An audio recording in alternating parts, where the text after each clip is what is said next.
पति हैं, नकली पति हैं। असली पति तो हमारे परमपिता परमात्मा है। परमपिता परमात्मा की मिलन की रात्रि को महारास कहते हैं। उस महारास में परमात्मा जब बुलाते हैं गोपियों को, गोपी कौन है? सब जीव ही तो गोपी है। गोपी को बुलाते हैं तो गोपी अपने नकली संबंध का परित्याग करके अपने असली संबंध भगवान परम तत्व परमात्मा के पास पहुंच जाती है। प्रेम से बोलिए राधे राधे। सभी गोपी पहुंची है। गोपी को देखकर भगवान अत्यधिक प्रसन्न हुए, अत्यधिक प्रसन्न हुए भगवान। महाराज का सुंदर समय आ गया। भगवान पूछे गोपी से कि हे गोपी बताओ तुम किस लिए आई हो, क्या प्रयोजन है आने का, किस लिए आई हो? देखो रात्रि का समय है, इतनी रात में तुम आई हो, तुम्हारे पति, तुम्हारी सास, तुम्हारे ससुर क्या सोचेंगे कि मेरी बहू इतनी रात्रि में कहाँ जा रही है? लोक लाज की कुछ मर्यादा है कि नहीं? तुम इतने रात में क्यों आई हो? भगवान भक्त का परीक्षण लेते हैं। भगवान जब आपके ऊपर प्रसन्न होंगे, कृपा करेंगे, तो पहले आपको संसार की खिलौने देंगे। जैसे बालक, छोटा बालक जो होता है, माँ किसी काम में लगी हो तो बालक कहीं रोने लगे, रुदन करने लगे, रोने लगे तो माँ उसे चुप करने के लिए छोटा मोटा खिलौना देती है, भाई इससे खेल लो। उससे नहीं खेलते, उससे बड़ा खिलौना देती है। उससे भी चुप नहीं होता तो उससे बड़ा खिलौना देती है। उससे भी चुप नहीं होता तो माँ अपने गोद में बिठाकर स्तन पान कराने लगती है, तो बच्चा शांत हो जाता है। इसी प्रकार भगवान जब जीव के ऊपर कृपा करते हैं, फिर संसार की तमाम सुख सुविधा देते हैं उसको। ये लो गाड़ी, गाड़ी रूपी खिलौना देते, लो खेल लो। उससे प्रसन्न नहीं होता, फिर कहते हैं कि ये लो घर रूपी ले लो, कोठी बना कर देते हैं, लो कोठी ले लो। और उसकी लालसा और बढ़ता है तो और चीज कहते हेलीकॉप्टर ले लो। खिलौना बढ़ाते रहते, बढ़ाते रहते, बढ़ाते रहते हैं। जो खिलौनों में फंसकर रह जाता है वो भगवान से दूर ही रहता है। पर जो खिलौनों का परित्याग करके कहते नहीं नहीं हमको ये नहीं चाहिए, हमको वो नहीं, हमको तो आप चाहिए, फिर भगवान आते हैं अपने कथा रूपी स्तनों में जीव का मुख लगाकर अपने स्वरूप का दर्शन प्राप्त करवाते हैं। आज सभी गोपियां पहुंची, भगवान सभी गोपियों के साथ आनंद से रास करने लगे। पहले प्रश्न किए गोपी से दो चार कि तुम क्यों आई हो, किस लिए आई हो? तो गोपी कहती हैं कि सरकार हम आपको भोग लगाने आए हैं। बोले भोग लगाने आई हो? किस चीज का भोग लगाने आई है?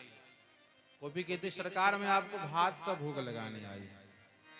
भगवान को भात बहुत प्रिय है। संत के शब्दों में कहा जाए तो रोटी हो गया, दाल हो गया, साग हो गया, इस सबको प्रसाद कहते हैं। पर चावल को संत महाप्रसाद कहते हैं। चावल प्रसाद नहीं है, चावल महाप्रसाद है। चावल महाप्रसादों में आता है। प्रेम से बोलिए राधे राधे। प्रेम के साथ साथ थोड़ा जोर से भी बोल लीजिए। इतने भी जोर से ना बोलिए कि आपके एक कान से दूसरे कान को भी सुनाई ना दे। आप बताइए, आप इतने धीरे बोलते हैं, आपके दूसरे कान को सुनाई देता है? हाँ मैया, आपके एक कान दूसरे कान को सुनाई देता है? ऐसा तो नहीं लगता कि मैं राधे राधे बोलूं, बगल वाली कहीं सुन ले तो गांव में जाके हल्ला मचा दे कि देखो कथा में जाके राधे राधे बोल रही थी। ऐसा तो नहीं है। अरे प्रेम से बोलिए, प्रेम से राधे राधे। आज कथा का छठा दिन है। छोटा सा बच्चे को भी यदि बोला जाए तो पहले दिन से लेके छठे दिन आते आते तो गला फाड़ कर राधे राधे बोलता है। हम सब भी जोर से, इतने जोर से बोले कि हमारे कन्हैया तक आवाज पहुंच जाए, इससे दूर नहीं, यहां तक कम से कम आवाज पहुंचना चाहिए। प्रेम से बोलिए राधे राधे।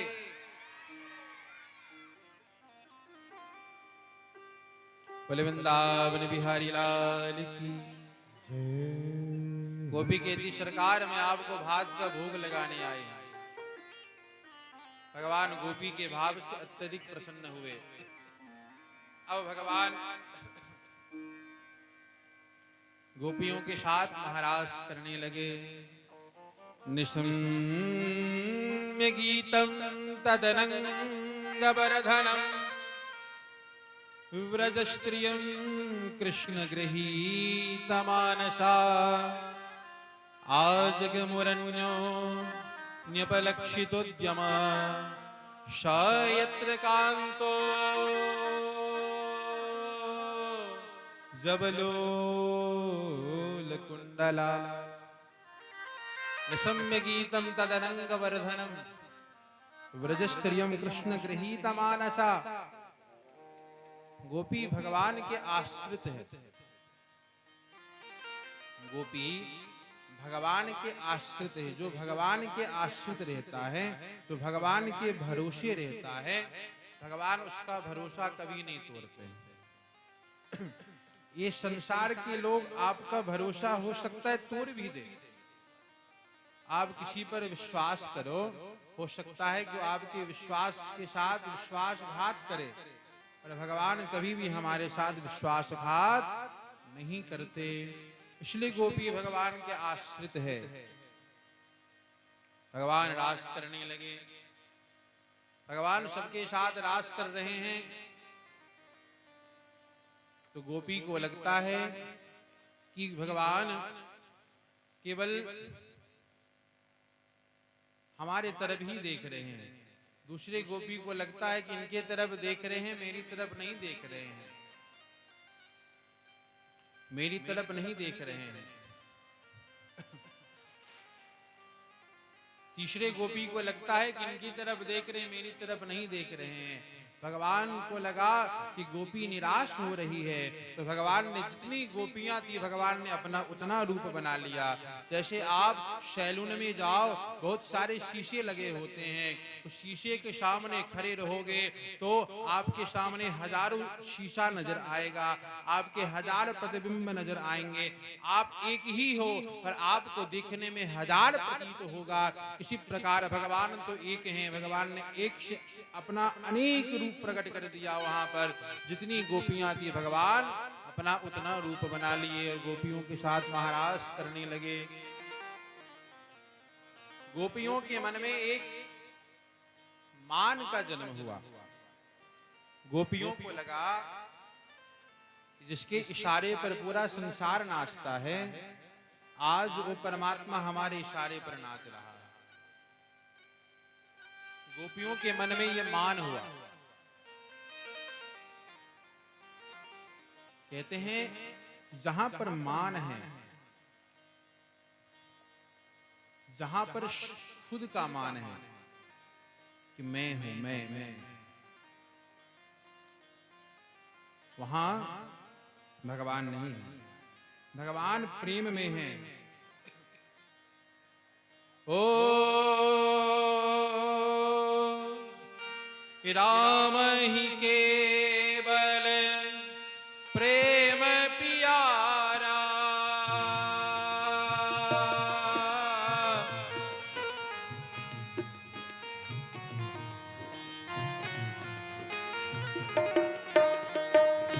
राम ही केवल प्रेम प्यारा।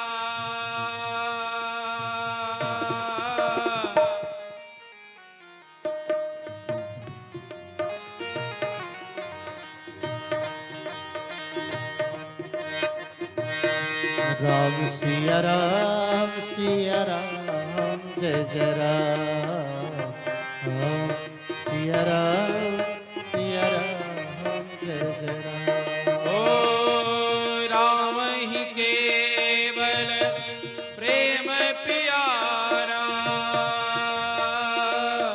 जान ले जो जान निहारा राम सिया राम सिया राम जय जय राम राम सिया राम जय जय राम ओ राम ही केवल प्रेम प्यारा जान ले जो जान निहारा राम सिया राम जय जय राम राम राम सिया राम जय जय राम। भगवान को केवल प्रेम प्रिय है, मान भगवान को प्रिय नहीं है। जहां मैं वहां तू नाही, जहां मैं वहां तू नाही, प्रेम गली अति शाकरी या में दून समान। प्रेम गली अति शाकरी या में दोन समाई। प्रेम में व्यक्ति दो से एक हो जाता है, और मान में व्यक्ति अंदर ही अंदर फूलता रहता है। गुब्बारे को देखे हैं ना, गुब्बारे फुक्के को, फुक्का होता है ना, उसमें जितना हवा भरी है उतना फूलता है। और जो मानी व्यक्ति होता है उसमें जितना तारीफ का प्रशंसा के हवा भरते रहिए उतना फूलता रहेगा। जितना उसका प्रशंसा करेंगे, जितना उसकी तारीफ करेंगे, उतना वो फूलता रहता है। गोपियों को मान हुआ, उसी समय भगवान वहां से अंतर्ध्यान हो गए। उसी समय तुरंत गोपी इधर उधर देखने लगी कि भगवान अभी अभी तो दिख रहे थे, अभी अभी दिखना बंद कैसे हो गया। लता पताओं से पूछने लगी, हे पीपल, हे बरगद, हे तुलसी, बताओ बताओ बताओ मेरे सरकार कहां चले गए। गोपियों को ढूंढने देते हैं। यहां पर भगवान सुखदेव वर्णन करते हैं, यहां पर गोपी का एक वचन है, यानी जहां भागवत में गोपी का एक वचन है, प्रेम से बोली राधे राधे। जहां पर भागवत में गोपी का एक वचन है वहां पर राधा रानी है, और जहां पर गोपी का बहुवचन है वहां पर गोपी का यूथ है, बहुत सारी गोपियां हैं। तो भगवान राधा रानी को लेकर वहां से अंतर्ध्यान हो गए, अंतर्ध्यान हो गए। गोपी इधर भगवान को खोज रही है, गोपी को खोजने देते हैं। भगवान अंतर्ध्यान हुए राधा रानी के साथ। कहां गए? वृंदावन में एक कदम्ब का वृक्ष है, कभी जाएंगे तो दर्शन करेंगे। कदम्ब का वृक्ष है, उसी कदम्ब के वृक्ष के नीचे भगवान राधा रानी को लेकर बैठ गए हैं। और भगवान राधा रानी का वेणु श्रृंगार, बालों का श्रृंगार कर रहे हैं, केशों का श्रृंगार। केशों का श्रृंगार करते करते करते करते श्याम जी ने, गोविंद ने राधा रानी के नेत्रों में देखा। राधा रानी के नेत्रों में जब देखा तो भगवान क्या देखते हैं कि राधा रानी के नेत्रों के अंदर भी एक कृष्ण बैठा हुआ है, एक छोटा सा कृष्ण बैठा हुआ है। राधा रानी ये विचार कर रही है कि ये कृष्ण अभी तो मेरे पास हैं। जैसी मां अपने पुत्र को कई वर्षों बाद प्रदेश से आता है और पुत्र का दर्शन करती है, और फिर पुत्र जब प्रदेश जाने लगता है तो मां हृदय ही हृदय बहुत दुखी होती है। अभी तो ये पुत्र मेरे पास है तो मैं कितनी प्रसन्न हूं, ये जब चला जाएगा तो मेरा क्या होगा। इसी प्रकार राधा रानी विचार कर रही है कि कृष्ण अभी तो मेरे पास ही बैठे हुए हैं, पर जब कृष्ण मेरे पास नहीं रहेंगे तब मेरा क्या होगा। ये विचार करते करते करते करते करते करते इस विचार का स्तर इतना बढ़ गया कि राधा रानी को लगा कि कृष्ण हमको छोड़कर चले गए। भगवान जब राधा रानी के नेत्रों में दर्शन करते हैं तो राधा रानी के नेत्रों में एक छोटा सा कृष्ण बैठा हुआ है। भाई राधा रानी जब कृष्ण के नेत्रों में दर्शन करती हैं तो कृष्ण के नेत्रों में भी एक राधा बैठी हुई है। उस नेत्र में बैठे हुए छोटे कृष्ण ने जब इस नेत्र में बैठे हुए छोटी राधिका के नेत्रों में दर्शन करते हैं तो क्या देखते हैं, उनके नेत्रों में भी एक उससे भी छोटी राधा बैठी हुई है। वो राधा जब देखती हैं तो उनके नेत्रों में भी एक छोटे से कृष्ण बैठे हुए हैं। वो छोटे से कृष्ण जब छोटी सी राधिका को देखते हैं तो क्या नजर आता है कि उनके नेत्रों में भी एक और बहुत से छोटे कृष्ण बैठे हुए हैं। वो जब दर्शन करते हैं तो उससे भी छोटी राधिका का दर्शन होता है। ऐसे देखते देखते देखते देखते ये भान भुला देते हैं कि राधा यही है, कृष्ण यही है। ये भान यहाँ तक चला जाता है, प्रेम का स्तर यहाँ तक पहुंच जाता है कि ना राधा राधा रहती है ना कृष्ण कृष्ण रहते हैं। जहाँ पर राधा कृष्ण दोनों मिल जाते हैं वही आज वृंदावन में बांके बिहारी के रूप में प्रकट हो जाते हैं। रुदन करते हुए गोपियां भगवान को खोज रही है। पीपल से पूछती कि हे पीपल तू बताना, मेरा परमात्मा मेरे गोविंद अभी अभी यहीं दिख रहे थे, अभी अभी इसी नेत्रों से दर्शन हो रहा था। दर्शन होते होते अचानक से ओझल कैसे हो गए, अचानक से कैसे ओझल हो गए, कहां चले गए? तो अपनी ऊंची ऊंची लताओं को, पताओं को, शाखाओं को फैलाकर देखना कि मेरे प्राण धन प्रियतम कहां चले गए, कहां चले गए। हवा का झोंका आया, पीपल ने सिर हिलाया कि बहन हमें नहीं पता। आगे बढ़ी गोपी रुदन करते हुए आगे बढ़ी, आगे बढ़ी तो वरगत से पूछती कि हे वरगत तू बता मेरा गोविंद कहाँ है। मेरे गोविंद अभी यहीं पर थे, यहीं पर दिख रहे थे, अभी अभी दिखना बंद कैसे हो गया। अपने ऊंचे ऊंचे लताओं को फैलाकर देखना कि यहीं कहीं मेरे गोविंद बैठे होंगे। जैसे मैं उन्हें ढूंढ रही हूं ना, वैसे वो भी हमको ढूंढ रहे होंगे। भक्त भगवान से प्रेम करता है तो क्या भगवान भक्त से प्रेम नहीं करते? जैसे मैं लालायित हूं अपने गोविंद के लिए, वैसे गोविंद भी लालायित होंगे हमारे लिए। बता न कहां है हमारे प्राण धन प्रियतम। हवा का झोंका आया, सिर हिलाया, बरगद ने बोले बहन हमको नहीं पता। आगे पहुंची, तुलसी से पूछती कि हे तुलसी तू बताना, तेरे बिना तो गोविंद भोजन भी नहीं पाते, तू बता देने मेरे गोविंद कहाँ हैं, मेरे गोविंद कहाँ चले गए। तुलसी ने भी सिर हिलाया, बहन हमको भी नहीं पता। गोविंद गोपियां पुकारने लगी, ओ हर घड़ी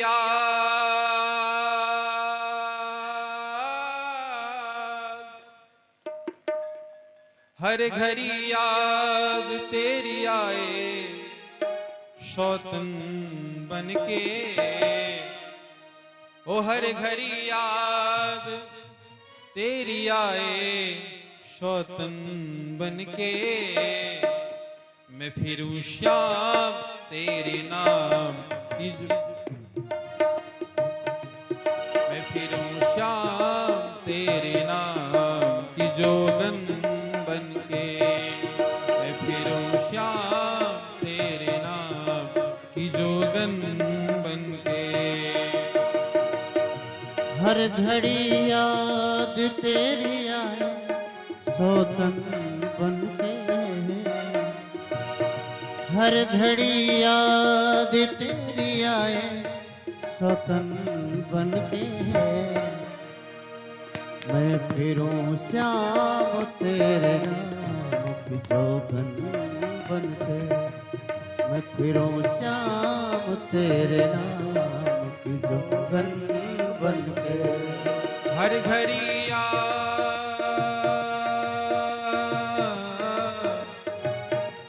हर घड़ी याद तेरी आए सौतन बनके। मैं फिरूं श्याम तेरे नाम की जोगन बनके। मैं फिरूं श्याम तेरे नाम की जोगन बनके। रास बिहारी सरकार की।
एक जमाना था बुलाने से चला आता था।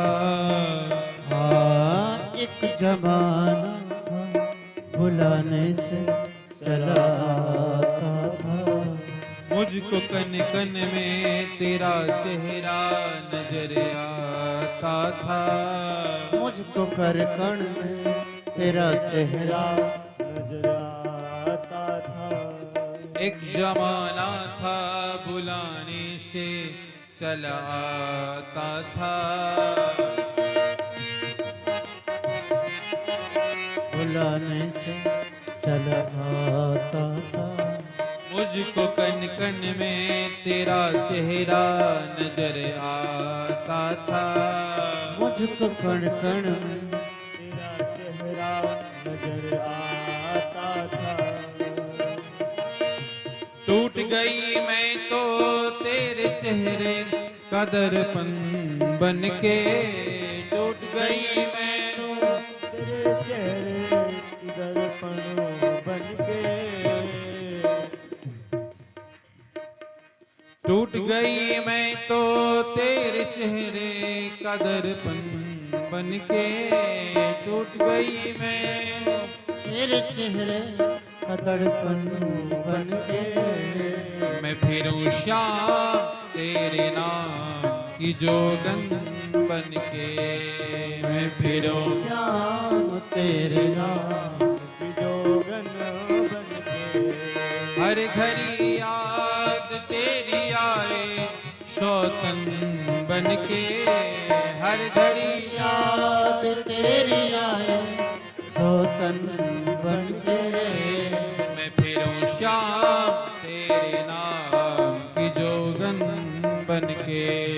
मैं फिरूं श्याम तेरे नाम की जोगन बन के। वृंदावन बिहारी लाल की जय हो।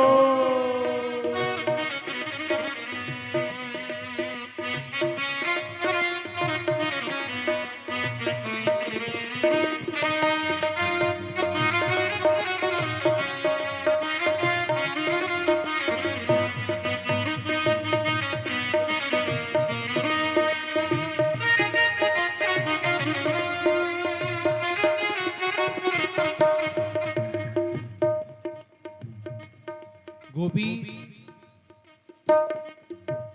बरगद से, तुलसी से, पीपल से पूछते हुए आगे बढ़ी। आगे बढ़कर पृथ्वी से पूछती है कि हे पृथ्वी, तू तो बता, तेरी घास हरी हरी दिख रही है, अवश्य ही मेरे प्रभु का चरण पड़ा होगा, इसलिए तू इतनी हरियाली है, इसलिए तेरा घास इतना हरा हरा है। तू बता ना कि मेरे सरकार, मेरे प्रभु कहाँ चले गए, तू बता दे। एक गोपी कहते, बहन ये कैसे बताएगी, ये तो मुझसे जलती है ना कि गोविंद हमसे इतना प्रेम जो करते हैं, इतना जलती है हमसे, इसलिए तू ये नहीं बता रही है। तुम देखी नहीं कि तुलसी कितना जलती, उसने भी नहीं बताया है कि मेरे प्राण धन प्रियतम कहाँ है, ये भी नहीं बताएगी। रुदन करते हुए, रोते हुए यमुना की तलहटी पर पहुंची है। वहां खड़ी होकर हे कृष्ण हे कृष्ण हे कृष्ण कहकर भगवान को बुला रही है, भगवान को पुकार रही है। मैं फिरूं श्याम तेरे नाम की जोगन बन के। मैं फिरूं श्याम तेरे नाम की जोगन बन के। मैं फिरूं श्याम तेरे नाम की जोगन बन के। हर घड़ी याद तेरी आए शौतन बन के। हर घड़ी याद तेरी आए तन बन के।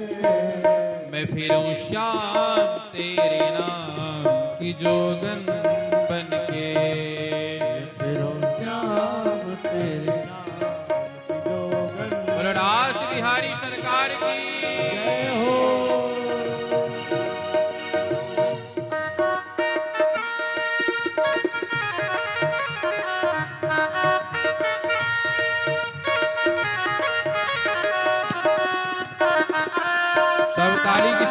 करते हुए जय हो।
शीश जैसा मेरा दिल था तूने तोड़ दिया, शीश जैसा मेरे दिल का तूने तोड़ दिया। शीश जैसा मेरा दिल था तूने तोड़ दिया। शीशा जैसा मेरे दिल को तूने तोड़ दिया। मुझको लगता है किसी और से दिल जोड़ लिया। मुझको लगता है किसी और से दिल जोड़ लिया। अब तो हरे राम,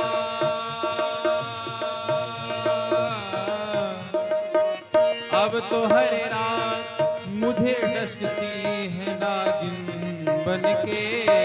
अब तो हरे राम बात मुझे डसती है नागन बनके।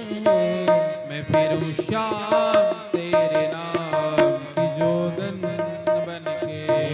मैं फिरूं श्याम तेरे नाम जोगन बनके।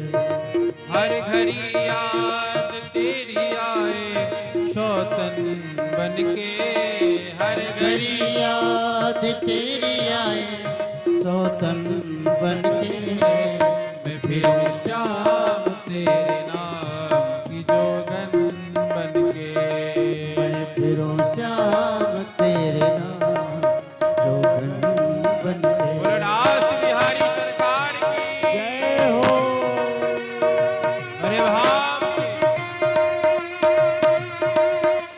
मीठी मीठी ताली की सेवा करते हो सभी लोग।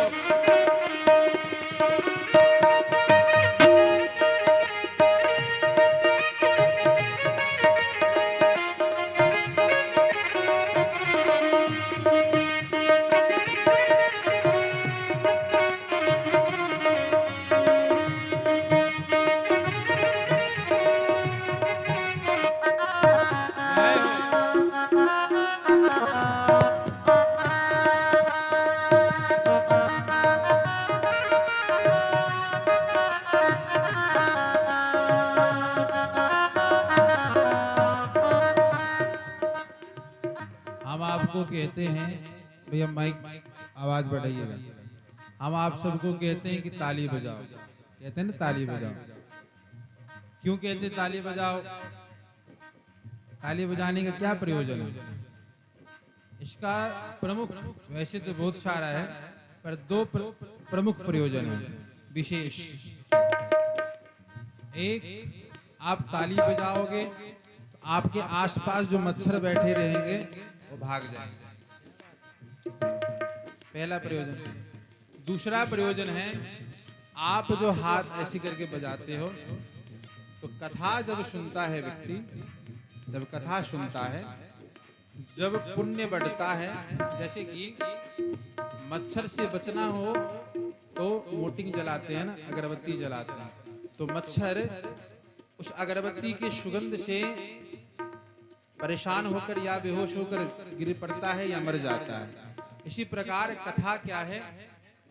कथा एक ऐसी औषधि है जो पाप रूपी मच्छर को जलाकर भस्म कर देती है। तो हाथ जो है हमारा, हाथ से ताली बजाते हैं तो जो भी पाप रूपी मच्छर रहता है वो भी मसल कर मर जाता है, और जो इधर उधर काटने वाले मच्छर हैं वो भी मसल कर मर जाते हैं। इसलिए ताली बजाना चाहिए। बजाओ प्रेम से ताली, वृंदावन बिहारी लाल की।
दर्द अब दिल का बढ़ाने से भला क्या होगा। दर्द अब दिल का बढ़ाने से भला क्या होगा। दर्द अब दिल का बढ़ाने से भला क्या होगा। दर्द अब दिल का बढ़ाने से भला क्या होगा। श्याम जो रूठा साथ छूटा अब कहाँ होगा।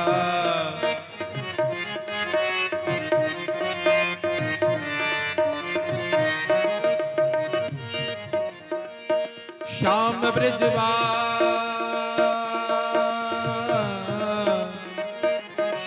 ब्रजवास करूं फिरती हूँ बावरी बनके।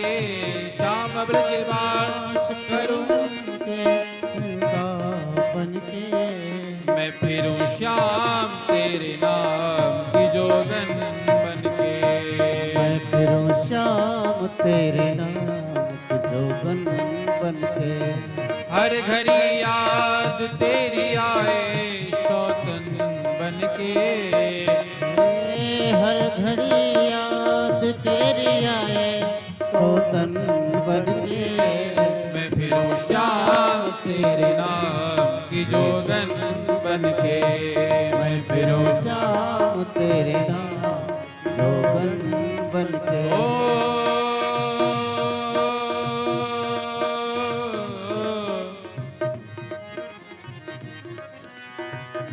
मैं फिरूं श्याम तेरे नाम की जोगन बनके।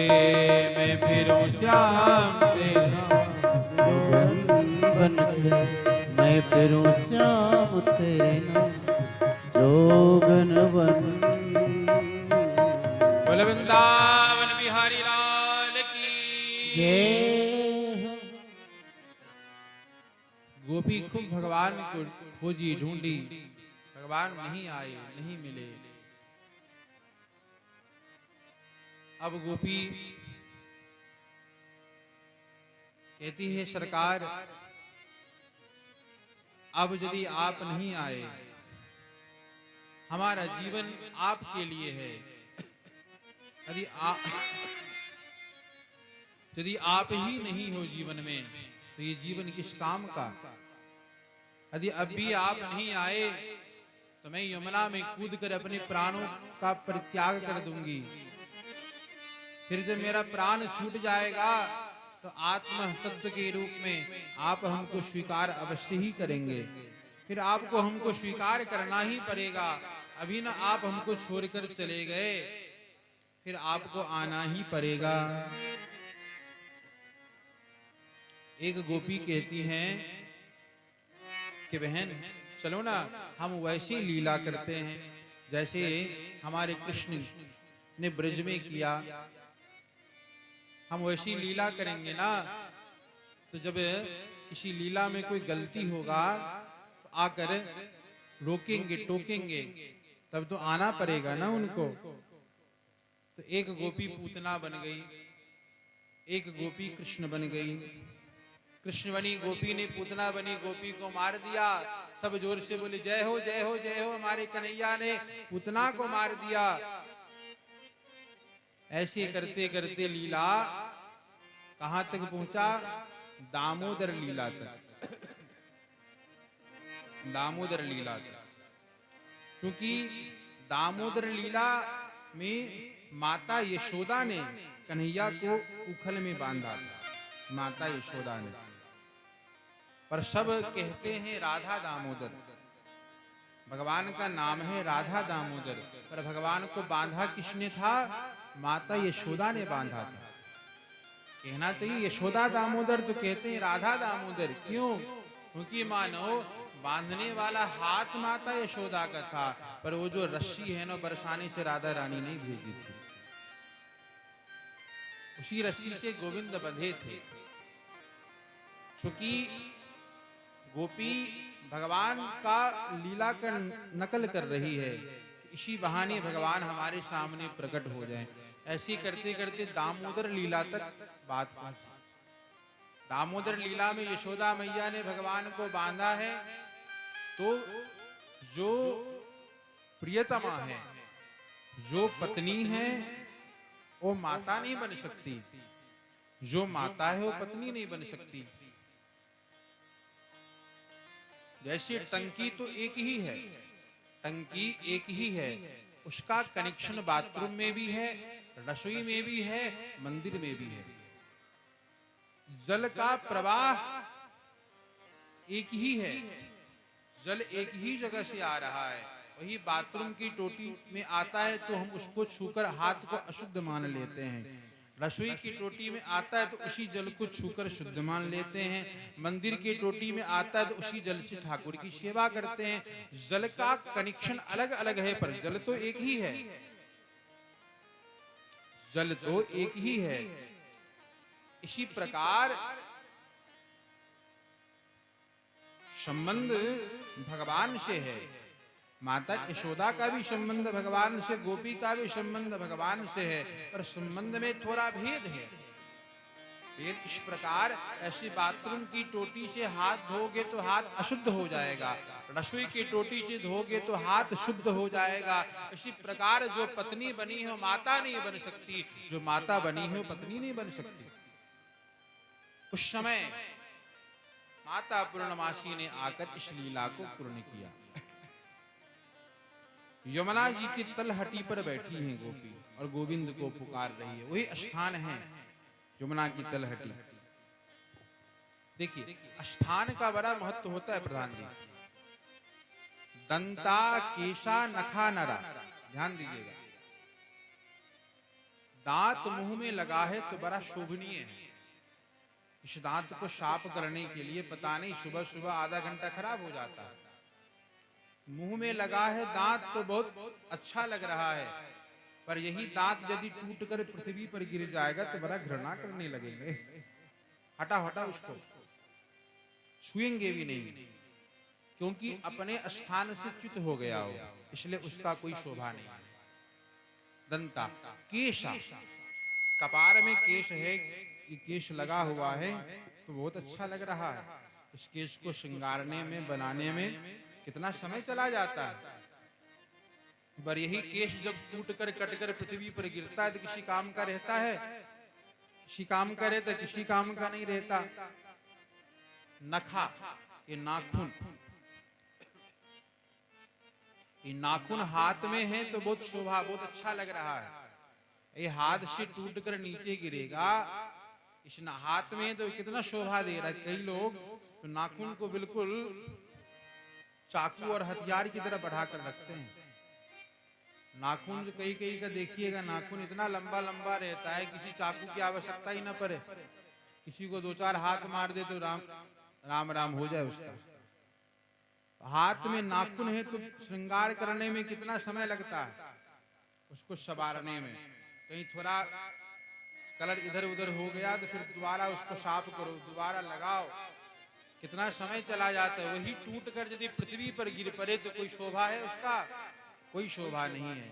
चौथा, नरा, इंसान, व्यक्ति अपने पद पर बैठा हुआ है तो शोभा है। कोई भी व्यक्ति हो, मुख्यमंत्री के पद पर बैठा है उसकी शोभा है, उस पद से हट जाएगा तो उसकी कोई शोभा नहीं होगी। स्थान पर हम ही यहाँ पर बैठे हुए हैं तो आप लोग सब सुन रहे हो हमको, वहां पर बैठे रहेंगे तो कोई सुनेंगे? तो दंता केशा नखा नड़ा, स्थान का अपना महत्व है।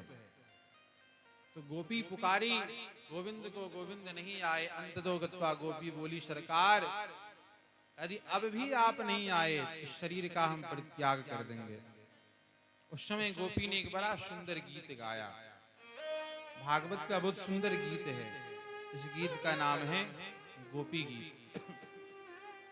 आए हम लोग भी थोड़ा गुनगुनाते हैं और गोपी के साथ हम सब भी भगवान को बुलाते हैं।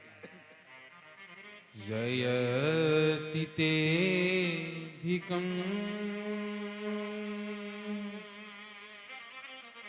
जन्मना ब्रज श्रयत इंदिरा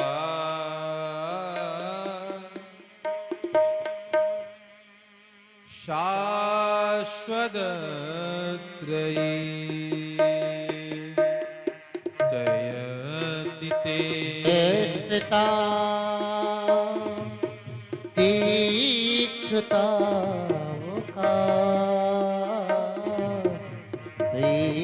धृता शवश तां विचिन्वते शरददासे साधुजात सा सरसिजो दरा श्री मुसाद्रसा।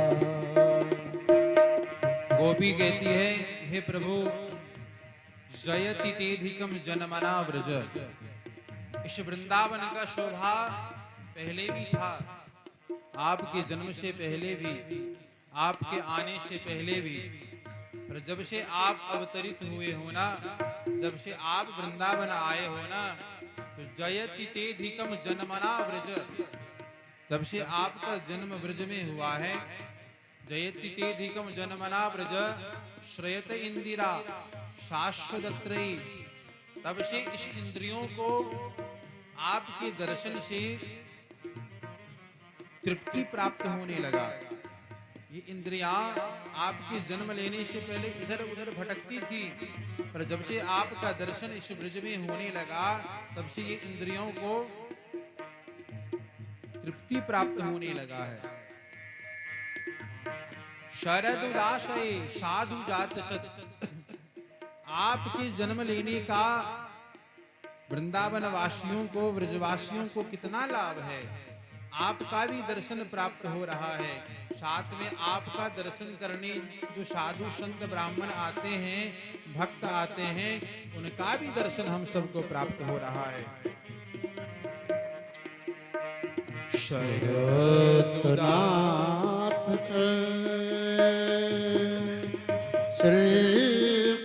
शुल्कदासिका वरदिनी नुतो नेह किं वदा। इन ब्रजवासियों पर आपकी कितनी कृपा है। आपने अघासुर के मुख से इन ब्रजवासियों की रक्षा की है। विषज अलाप्ययात, कालिया नाग ने यमुना को विषैला बना दिया था, आपने कालिया नाग से यमुना को मुक्त कराया। प्रभु तब कथामृतम तप्त जीवनम, वृष जला प्याद व्याल राक्षसा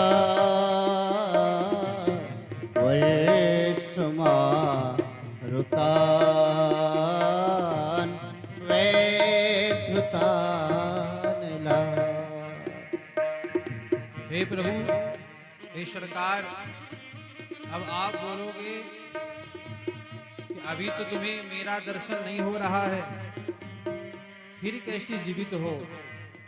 हे सरकार, तब कथामृतम तप्त जीवनम, आपकी कथाओं को सुनकर, आपकी महिमाओं को सुनकर हम जीवित हैं। पर यदि अब भी आप नहीं आए, हम इस यमुना में कूदकर अपने प्राणों का परित्याग कर देंगे। जैसे गोपी के मुख से ये बात निकला कि अपने प्राण का परित्याग कर देंगे, गोविंद उसी समय राधा रानी को लेकर गोपी के मध्य में प्रकट हो गए। बोलो रास बिहारी सरकार की। प्रकट हो गए, बोले चलो चलो चलो चलो सब रास करते हैं, चलो। गोपी मान करके बैठ गई कि नहीं, अब आप ये बताओ कि इतनी देर से आ क्यों नहीं रहे थे? हम इतना रो रहे थे। कहते हो कि आपको भक्त का आंसू बर्दाश्त नहीं होता, आप भक्त को रोते हुए नहीं देख सकते। ये भक्त कब से रो रही थी, आपको दिख नहीं रहा था? नहीं दिख रहा था आपको? भगवान कहते गोपी तुम रो रही थी तो मैं भी तो रो ही रहा था। क्या जैसे तुम हमारे बिना नहीं रह सकते हो, वैसे हम भी तो तुम्हारे बिना नहीं रह सकते हैं। तो भगवान सभी गोपियों का मनोरथ पूर्ण करने के लिए सभी गोपियों के साथ आज यमुना के तलहटी पर श्याम सुंदर रास करने लगे। अब वृंदावन में रास हो रहा है। भोले बाबा कैलाश में बैठकर देखे कि भैया वृंदावन में तो रास हो रहा है, चलो चलो हम भी चलेंगे, हम भी रास का दर्शन करेंगे। पर भोले बाबा को पता चला कि रास में तो केवल स्त्री ही प्रवेश कर सकती है, पुरुष का प्रवेश वर्जित है। तो भोले बाबा रोज माता अन्नपूर्णा से भिक्षा लेने जाते हैं, रोज माता भगवती अन्नपूर्णा से। आज माता भगवती अन्नपूर्णा के पास गए तो माता अन्नपूर्णा भिक्षा देने लगी। तो भोले बाबा कहते कि देवी आज हमको भिक्षा में अन्न नहीं चाहिए। बोले फिर क्या चाहिए आपको? बोले आज भिक्षा में हमको तुम श्रृंगार कर दो मेरा, तुम अपना रूप हमको दे दो, हमको आज स्त्री बना दो, सुंदर सुंदर काजल लगा दो, साड़ी पहना दो, सुंदर मुझे स्त्री के रूप में परिवर्तित कर दो। माता अन्नपूर्णा ने भोले बाबा को सुंदर श्रृंगार करके स्त्री बना दिया। अब भोले बाबा महाराष्ट्र में प्रवेश किए तो भैया स्त्री का रूप तो ले आओगे, पर स्त्री का चाल कहां से लाओगे? शास्त्रों ने कहा कि पुरुष दो चार प्रकार की चाल से चलता है, पर स्त्री 70 प्रकार की चाल से चलती है, 70 प्रकार की चाल से चलती है। भोले बाबा स्त्री बन तो गए हैं पर एकदम अकर के चल रहे हैं, अकर के एकदम चले। एक गोपी बोली, ये बहन ये मर्दाना गोपी कहां से आ गई? रूप तो स्त्री का है पर चाल तो मर्दों वाला है। भगवान देखिए ये मर्दाना गोपी कहां से आई है? भगवान गए चुपके से, जैसे घूंघट को उठाया, कहते ये कोई गोपी नहीं, ये तो साक्षात गोपेश्वर महादेव हैं ये। तब से वृंदावन में भोले बाबा का नाम गोपेश्वर महादेव पड़ गया। बोलो गोपेश्वर महादेव की। भगवान समस्त गोपियों का मनोरथ करने के लिए महाराज करने लगे। ओ रास रचो है, रास रचो है, यमुना किनारे कान्हा रास रचो है, रास रचो है, महारास रचो है, यमुना किनारे कान्हा रास रचो है, रास रचो है।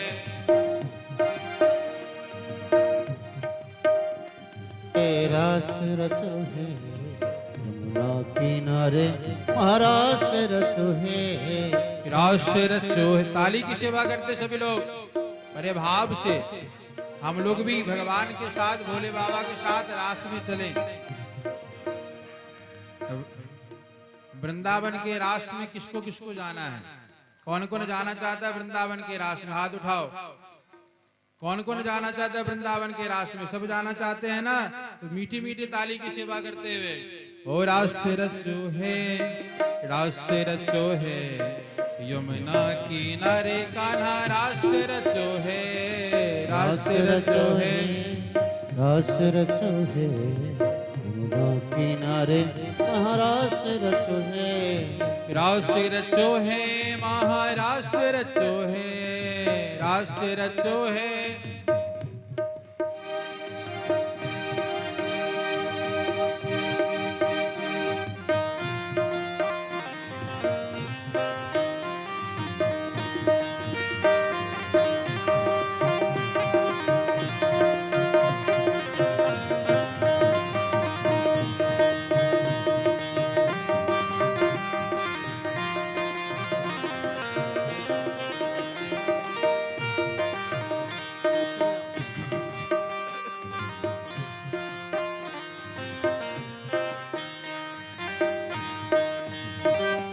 राधा नाचे कृष्ण नाचे, नाचे गोपी जन, राधा नाचे कृष्ण नाचे, नाचे गोपी जन,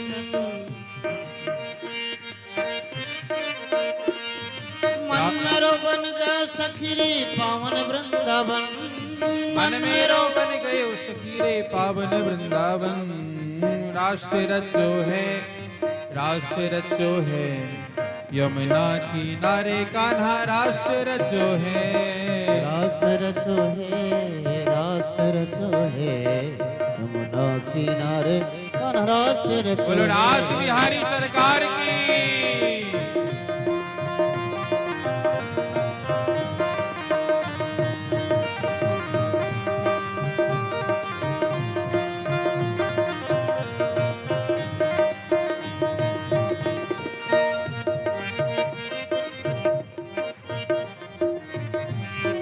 सूरज नाचे चंदा नाचे,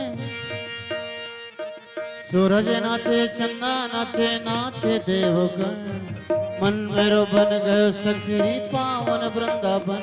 रास रचो है, रास रचो है, यमुना किनारे महारास रचो है, रास से रचो है, रास से रचो है, यमुना किनारे कान्हा रास से रचो है। गोकुल में देखो, जय हो। और विलंबित करो मेरे को। मीठी मीठी ताली की सेवा करते सभी लोग। वृंदावन में देखो मुरली बाजे रे, श्याम संगे राधा नाचे रे। गोकुल में देखो, वृंदावन में देखो मुरली बाजे रे, श्याम संगे राधा नाचे रे। गोकुल में देखो, वृंदावन में देखो रे, मुरली बाजी रे, श्याम संगे राधा नाची रे। गोकुल में देखो, वृंदावन में देखो, और मुरली बाजे रे, श्याम संगे राधा नाचे रे। श्याम संगे राधा नाची रे। बोलो रास बिहारी सरकार की।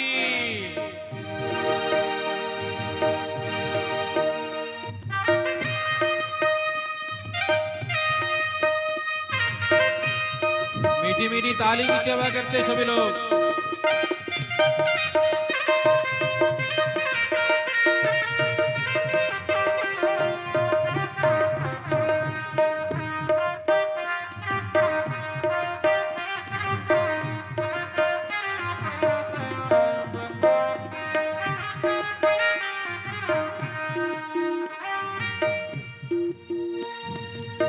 चंद्र किरण सा श्याम सलोना, दो आँखें कजरारी हो। चंद्र किरण सा श्याम सलोना, दो आँखें कजरारी हो। गोपिन के संग ठुमुक ठुमुक नाचे गोपिन के संग, जग का पालन हारी हो। सरल सरल चले रे सार बिहारी, संग राधा सुकुमारी संग ब्रज में विराजे रे। श्याम संग राधा नाचे रे। गोकुल में देखो वृंदावन में देखो रे, राधा नाची रे, श्याम संग राधा नाची रे। नाथ बिहारी सरकार की मीठी मीठी ताली की सेवा करते हुए सभी लोग।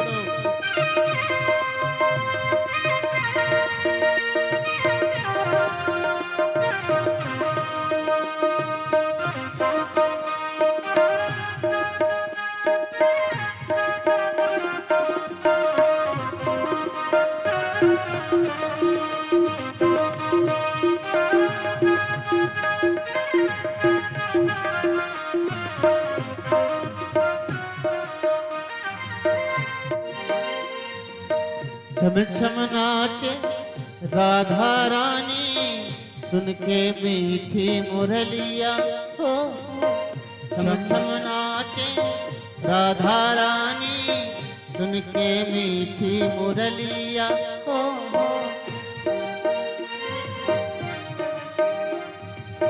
श्याम छवि पे सब बलिहारी, ग्वाल बालो रे गैया हो।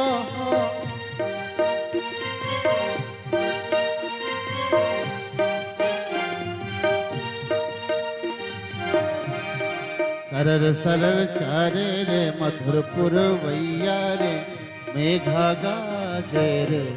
श्याम संग राधा नाचे रे, नच रे नच राधा नाचे रे। गोकुल में देखो वृंदावन में देखो, मुरली बाजे रे। श्याम संग राधा नाचे रे। रास रचो है यमुना किनारे कान्हा रास रचो है। बोलिए वृंदावन बिहारी लाल की जय हो, रास बिहारी सरकार की जय हो। बोले सद् गुरुदेव भगवान की। तो भगवान सभी गोपियों का मनोरथ पूर्ण करने महाराज लीला को संपादित किए हैं। महाराज लीला गोपियों को भगवान ने अपने प्रत्यक्ष रूपों का दर्शन दिया है। आगे भगवान और भी ब्रज में अनेक लीलाएं कर रहे हैं। प्रेम से बोली राधे राधे, जरा जोर से प्रेम से बोली राधे राधे। एक बार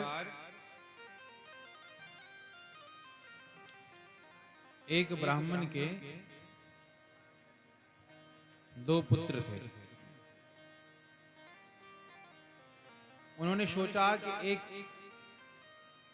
एक बेटे को इंजीनियर डॉक्टर बनाऊंगा और एक बेटे को भागवत का प्रकांड विद्वान बनाऊंगा। ध्यान से सुनिएगा सभी लोग, प्रकांड विद्वान बनाऊंगा।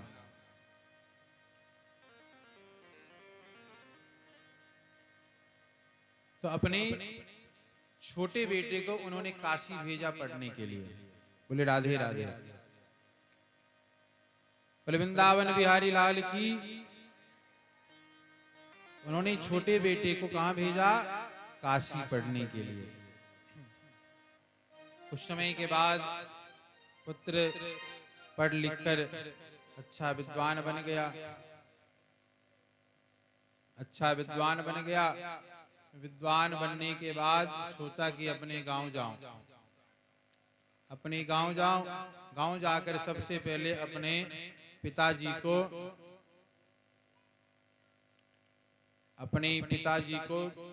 भागवत की कथा सुनाऊं सबसे पहले।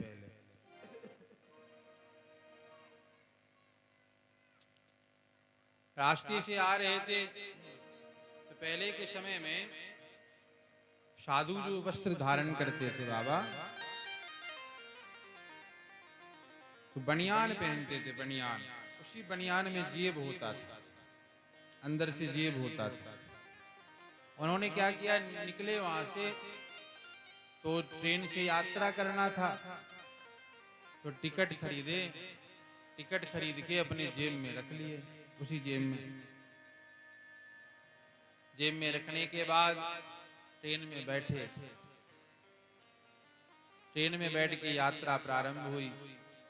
यात्रा कुछ दूर तक चला, कुछ दूर तक गया तो पंडित जी को भूख लगी। पंडित जी सोचे कुछ खा लो, अगले प्लेटफॉर्म पे रुकेगा ट्रेन तो कुछ खा लूंगा।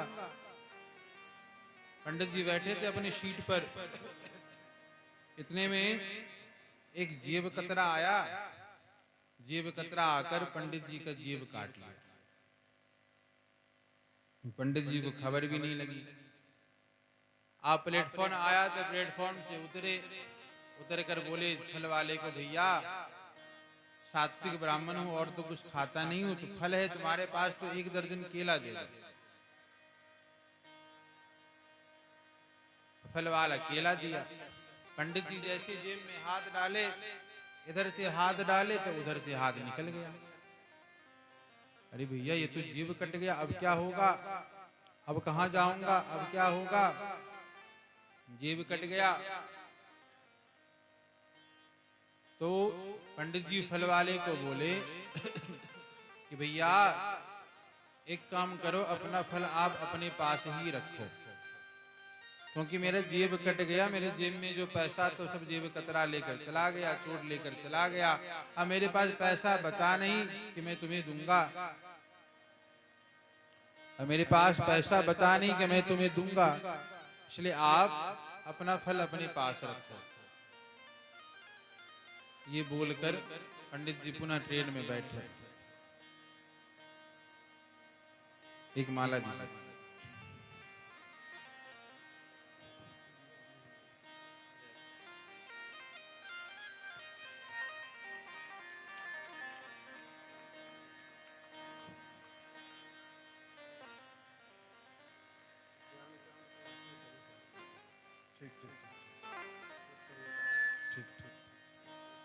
बोले वृंदावन बिहारी लाल की,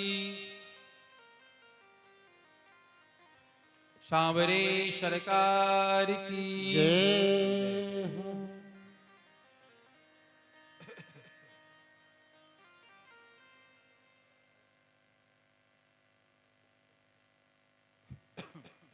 बोलो सांवरे सरकार की, चलो जोर से, वृंदावन बिहारी लाल की जय हो। तो पंडित जी फल वाले को बोले कि भैया मेरे पास पैसा है नहीं, तो मैं आपसे फल नहीं ले सकता, फल आप अपने पास रखो। पंडित जी वहां से चले। अब सोचे जेब कट गया है, तो जेब के साथ साथ पैसे के साथ साथ टिकट भी चला गया। अब आगे की यात्रा भी नहीं कर सकता, अब कहाँ जाऊं, अब आगे की यात्रा भी नहीं कर सकता हूं, क्या करूं। तो बड़े चिंतित होने लगे।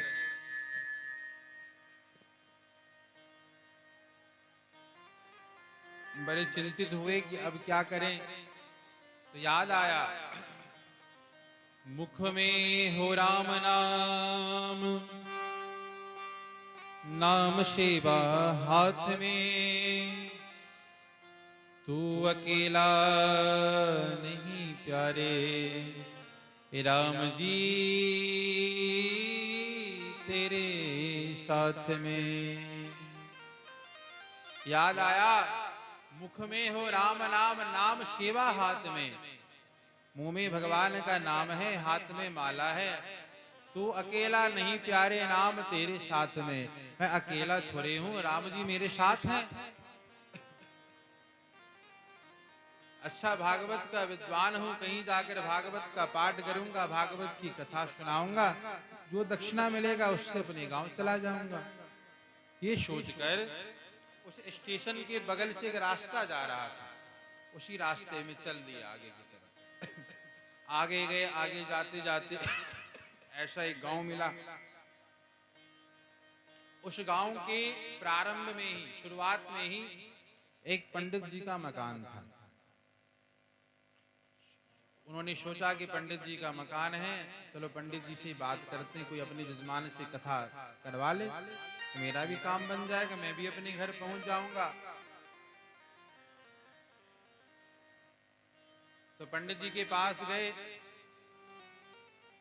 पंडित जी के दरवाजा बजाए, पंडित जी ने दरवाजा खोला। बोला हाँ बताइए कौन है आप? बोले मैं काशी से पढ़कर आया हूं, मैं बहुत भागवत का प्रकांड विद्वान हूं, मुझसे आप भागवत सुन लीजिए, तो अपने किसी जजमान को सुनवा दीजिए। बोले महाराज क्या रोज कहीं कोई न कोई आ जाता है, ये सुन लो, ये सुन लो, ये सुन लो, ये कर लो, वो कर लो, मुझे नहीं सुनना भागवत, जाओ आप। बोले सरकार सुन लो, आप भी पंडित हम भी पंडित, प्रजाति की लाज रख लो, सुन लो आप, नहीं तो किसी जजमान को सुनवा दो। इतना बोले तो पंडित जी को दया आ गई। बोले ठीक है आप यहाँ रुको, मैं प्रातः काल जाकर अपने जजमान जी से पूछूंगा, प्रातः काल जाकर। बोले ठीक है। प्रातः काल हुआ, ये पंडित जी तो भागवत वाले पंडित जी तो संध्या आदि करने लगे। और पंडित जी गए अपने सेठ, अपने जजमान से पूछने। और जजमान जी उस गांव का मुखिया थे, मुखिया।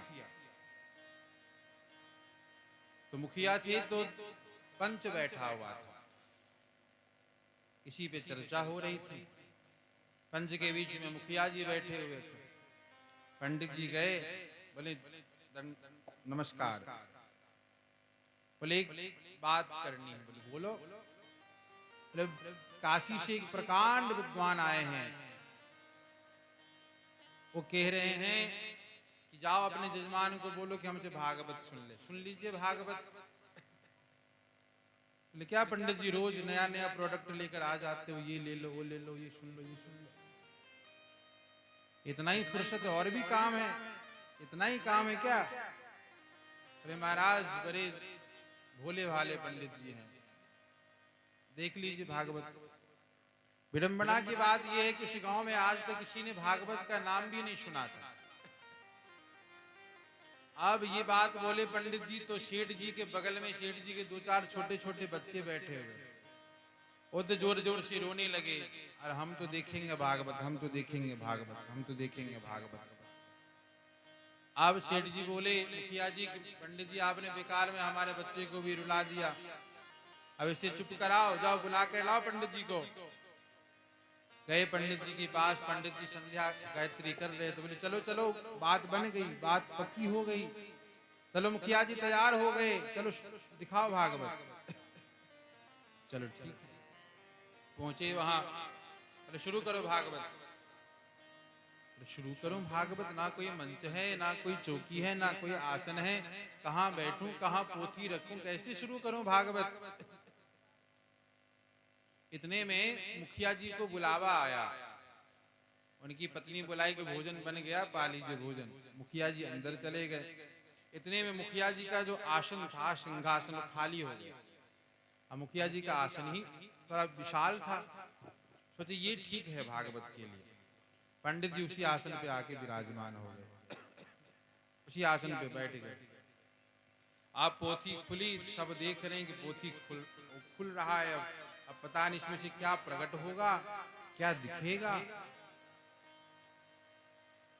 जैसे पोथी खोले, अब शुरू करने ही वाले थे, इतने में मुखिया जी अंदर से बाहर आ गए। उन्होंने देखा पंडित जी को अपने आसन पे बैठे हुए, तो क्रोध के मारे तिल मिला उठे। क्रोध आया, बोले पंडित जी उठिए, अब हमारे आसन पे से कैसे बैठ गए हमारे आसन पर आप, उठिए। पंडित जी भोले भाले बोले सरकार रहने दो, बस थोड़ी देर की बात है, मैं अपना जिसलिए आया हूं कर लेता हूं, फिर आप बैठ जाना, आप सामने बैठ जाओ। पहले नहीं, ये मेरा आसन, उठिए हमारे आसन पे से। पंडित जी नहीं माने, नहीं उठे। तो मुखिया जी को आया क्रोध, मुखिया जी ने एक धड़ाम से थप्पड़ घिंच दिया पंडित जी के गाल का। पंडित जी दूर जाकर गिरे, भागवत भी दूर जाकर गिरा। अब पंडित जी को क्रोध आया, बोले भैया भागवत तो धरी की धरी रही, अब तो जैसे बोले हैं वैसे तो प्रत्युत्तर देना पड़ेगा। अब पंडित जी भी उठकर खड़े हुए और पंडित जी भी धराम से मुखिया जी के गाल पे खींच दिए।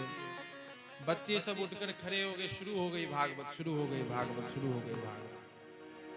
आप पंडित जी के ऊपर मुखिया जी के ऊपर पंडित धराम, भागवत महारानी आ गई पंडित जी के ऊपर, दे पंडित जी को, दे मुखिया जी को। बच्चे सब नाच रहे हैं, देखो भागवत महारानी जय जयकार कर रही है। अब देखो भागवत महारानी अपने उग्र रूप में आ गई है।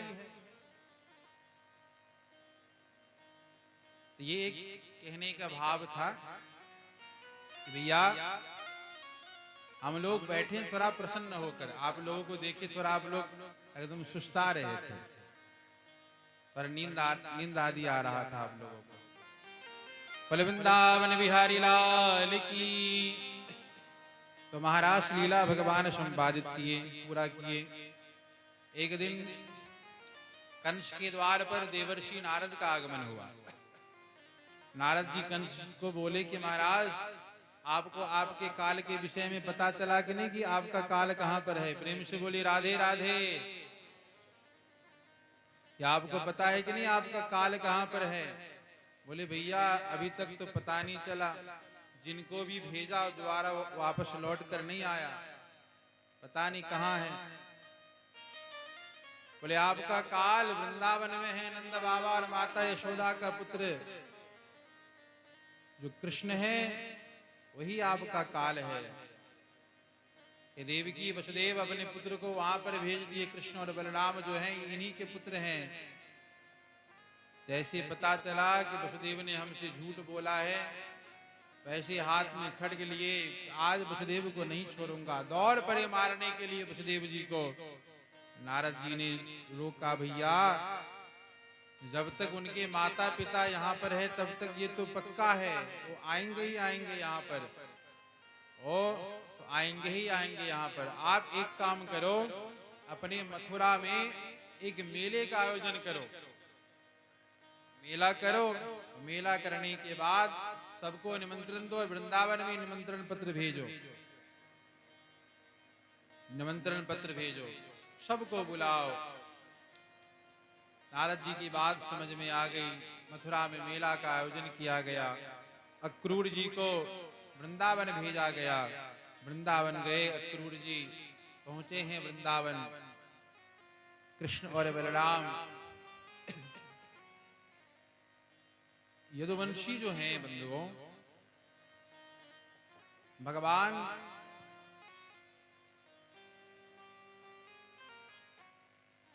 कृष्ण और बलराम जी अक्रूर जी को देखे, तुरंत दौड़ कर भाग कर गए, उनको रथ से उतारा, प्रणाम किया। पहले प्रणाम करने की बड़ा विधान था, अब तो ज्यादातर प्रणाम है ही नहीं। पहले लोग दोनों हाथों से प्रणाम करते थे, नहीं पहले लोग दंडवत प्रणाम करते थे, घुटने के बल। फिर हाथों से आ गया, हाथों से प्रणाम करने, दोनों हाथों से प्रणाम करने लगे। वो परंपरा भी चली गई तो एक हाथ से प्रणाम करने लगे, वो भी परंपरा चली गई तो अब पांव भी नहीं छूते, अब सीधे घुटना छू लिए हो गया। अब आगे परंपरा चलेगी तो घुटना भी नहीं, सीधे नरेठी पकड़ेंगे, सीधे गला पकड़ेंगे, बोले इसी से प्रणाम हो जाएगा। प्रणाम की विधाई खत्म हो गया। कहते हैं कि एक हाथ से जो प्रणाम करता है अपने बड़ों को, तो जितना पुण्य किया है, जितना तीर्थ गया है, गंगा आदि स्नान किया है, एक हाथ से प्रणाम करते सब समाप्त हो जाता है। इसलिए एक हाथ से कभी प्रणाम नहीं करना चाहिए, दोनों हाथों से प्रणाम करना चाहिए। आप चरण नहीं छू सकते, कोई बात नहीं, हाथ जोड़कर नमस्कार कर लो, हाथ जोड़कर नमस्कार कर लीजिए। तो अक्रूर जी को प्रणाम किए। अक्रूर जी कृष्ण और बलराम दोनों को लेकर मथुरा आ रहे हैं। गोपियों को पता चला कि हमारे कृष्ण जा रहे हैं, तो गोपियों ने बहुत प्रयत्न किया कि हमारे कृष्ण ना जाएं। फिर भी भगवान जाने लगे। भगवान मथुरा पहुंचे। मथुरा पहुंचकर भगवान ने चानूर नाम का राक्षस था, एक मेले का आयोजन किया गया। उसमें मल्ल युद्ध का भी आयोजन है। द्वार पर एक विकराल हाथी खड़ा है। भगवान अपने भैया बलराम जी के साथ गए। हाथी के मुख पर एक मुष्टिका का प्रहार किए कि हाथी का दोनों दांत टूटकर नीचे गिर पड़ा। दोनों भैया एक एक दांत ले लिए, बोले चलो। मल्ल युद्ध में प्रवेश कर गए और चानूर नाम के राक्षस के साथ भगवान युद्ध करने लगे। मल्लानाम नशनिर्णयनाम नरबर स्त्रीनाश्मरो मूर्तिमान। मल्ल युद्ध हो रहा है। मुष्टिका के ऊपर मुष्टिका, गदा के ऊपर गदा, खड्ग के ऊपर खड्ग युद्ध हो रहा है। मल्लानाम नशनिर्णयनाम नरबर। सब स्त्रियां देख रही है। छोटे से बालक कृष्ण और विकराल बलवान चानूर के साथ युद्ध हो रहा है। भगवान ने एक मुष्टिका का प्रहार किए कि चानूर का गोविंदाय नमो नमः हो गया। कंस ऊपर सिंहासन पर बैठकर देख रहा है, तो भगवान तुरंत हठात कंस के सिंहासन पर पहुंच गए और कृष्ण कंस के सिंहासन पर पहुंचकर कंस के केश को पकड़कर हठात पृथ्वी पर पटक दिए। तो बोले मामा जी, आपको कुछ याद आ रहा है कि नहीं? आपने भी मेरी मैया के केश को पकड़े थे और रथ से नीचे खींचे थे। भगवान कंस के ऊपर कृपा किए। कंस और भगवान के मध्य युद्ध होने लगा। कंस भी बाण का प्रहार करता है, पर जैसे किसी हाथी के ऊपर फूल फेंक कर मारो तो हाथी के ऊपर कोई प्रभाव पड़ेगा फूल का, उसी प्रकार भगवान के ऊपर भी उनके अस्त्र शस्त्र का कोई प्रभाव नहीं पड़ रहा। भगवान एक मुष्टिका का प्रहार किए, कंस मूर्छित होकर गिर पड़ा। कुछ समय के बाद फिर उठकर खड़ा हुआ, फिर युद्ध करने लगे। फिर भगवान कृष्ण और कंस के मध्य फिर भयावह युद्ध होने लगा। मथुरावासी सब देख रहे हैं इस युद्ध कला को। पुनः भगवान एक गदा का प्रहार किए कंस के ऊपर। कंस मूर्छित होकर गिर पड़ा। अंततो गत्वा भगवान एक मुष्टिका का प्रहार करके कंस का भी कल्याण कर दिए। कंस का भी गोविंदाय नमो नमः हो गया। बोलो कंस मर्दन भगवान की, कृष्ण कन्हैया लाल की जय हो। भगवान जब वृंदावन से आए थे तो मैया यशोदा को बोले कि माँ, मैं जा रहा हूं, 2 दिन में वापस लौटकर आ जाऊंगा। पर भगवान कभी वापस लौटकर नहीं गए।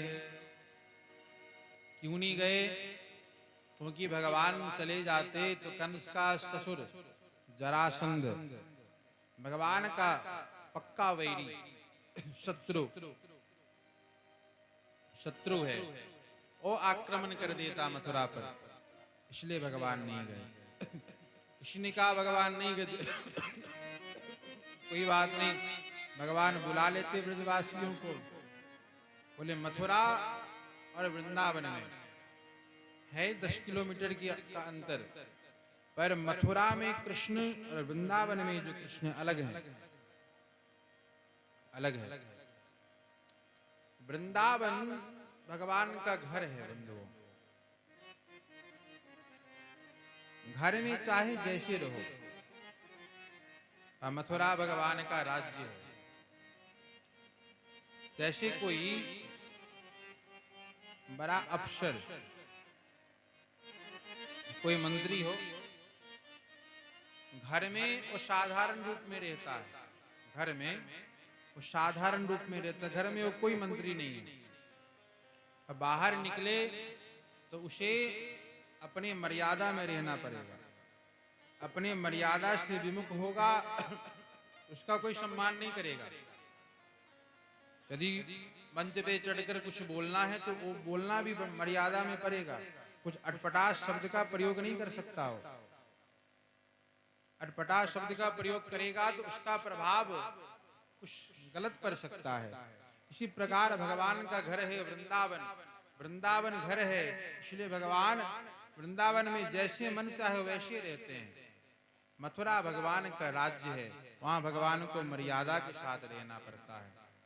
वृंदावन का भाव प्रेम भाव है और मथुरा का भाव ईश्वरीय भाव है।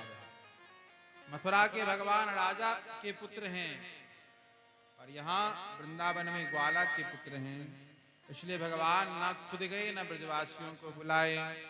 जरासंध को पता चला तो जरासंध के साथ भगवान का 17 बार युद्ध हुआ। 18वें बाद पुनः युद्ध की तैयारी हुई।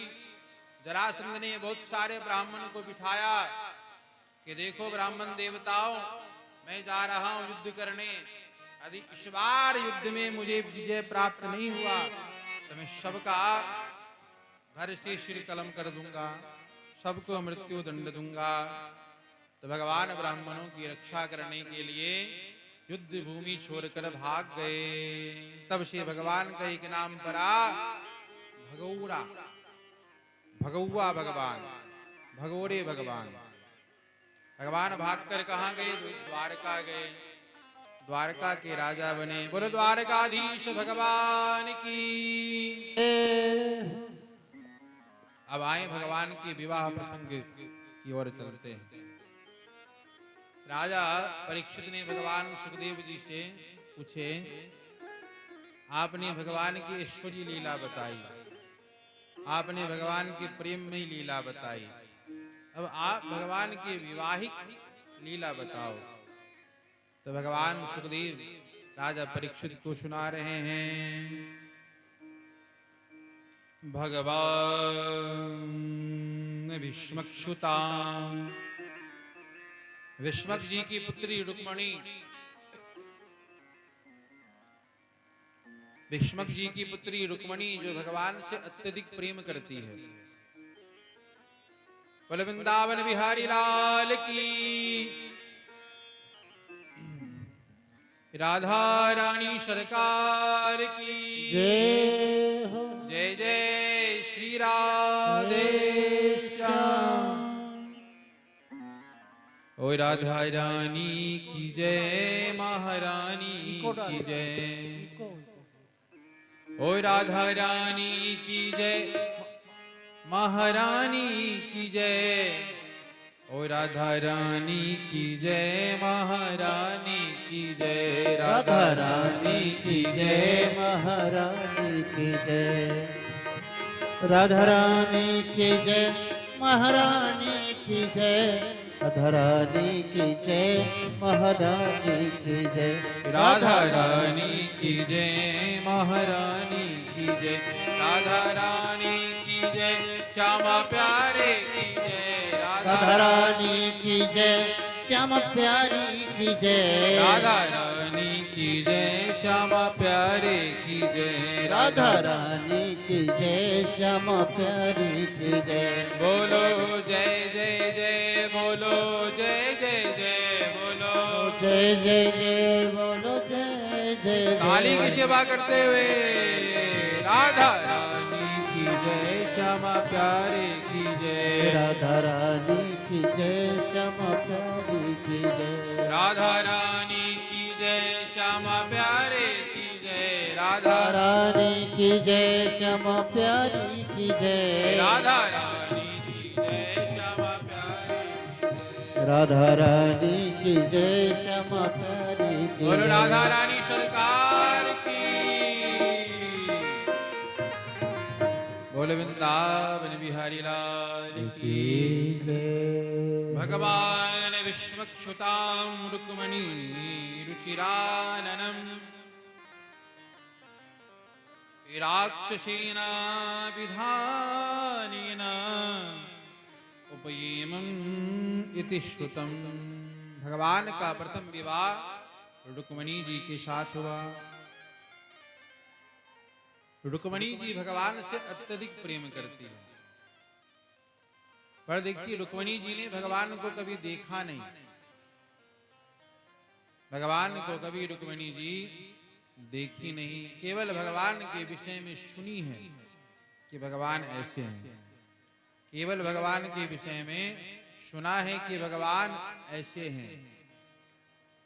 मन ही मन भगवान से प्रेम करती है। पर रुक्मणी जी के जो भाई हैं वो चाहते हैं कि मैं अपनी पुत्री का विवाह, क्षमा चाहते हैं, मैं अपनी बहन का विवाह शिशुपाल के साथ करूं।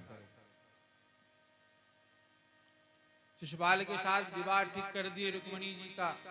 रुक्मणी जी मन ही मन भगवान को चाह रही है।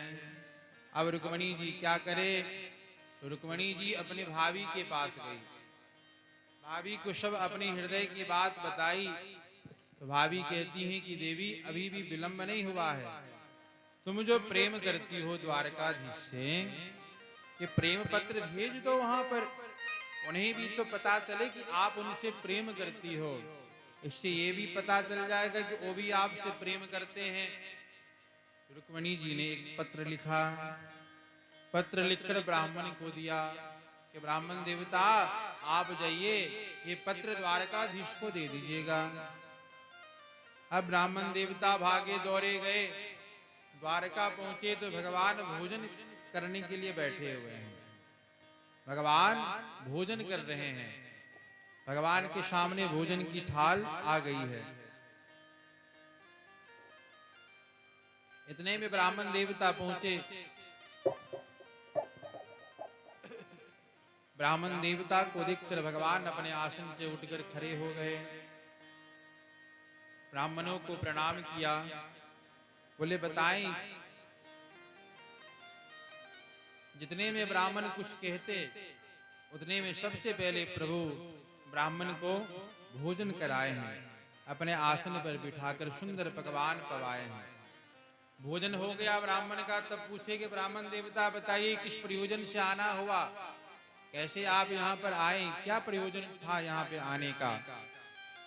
तो ब्राह्मण देवता कहते हैं सरकार आपके लिए एक पत्र आया है, आपके लिए एक पत्र आया है, भीष्मक जी के पुत्री ने भेजा है, लीजिए। भगवान बोले आप ही सुनाइए। बोले सरकार हो सकता है इस पत्र में कोई गोपनीय बात छुपा हुआ हो, गोपनीय रहस्य छुपा हुआ हो। भगवान बोले ऐसी कोई गोपनीय बात है ही नहीं हमारी जो ब्राह्मणों से छुपा हुआ हो, सुनाओ। तो ब्राह्मण सुनाने लगे, श्रुत्वा गुणान भुवन सुंदर शृण्वतान्ते। रुक्मणी जी भगवान को कह रही हैं कि सरकार हमने आपको कभी देखा नहीं, ये संसार का प्रथम विवाह है जो बिना देखे हुआ है, प्रथम विवाह कि बिना देखे पसंद किया गया है दूल्हे को। श्रुत्वा गुणान भुवन सुंदर शृण्वतान्ते। फिर रुक्मणी जी से पूछा कि फिर आपको भगवान पसंद कैसे आए, द्वारकाधीश आपको पसंद कैसे आए? प्रेम से बोलिए राधे राधे।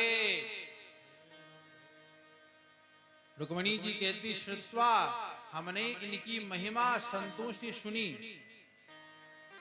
इनके गुणों का महिमा हमने संतोष से सुना तो हमें इनसे प्रेम हो गया।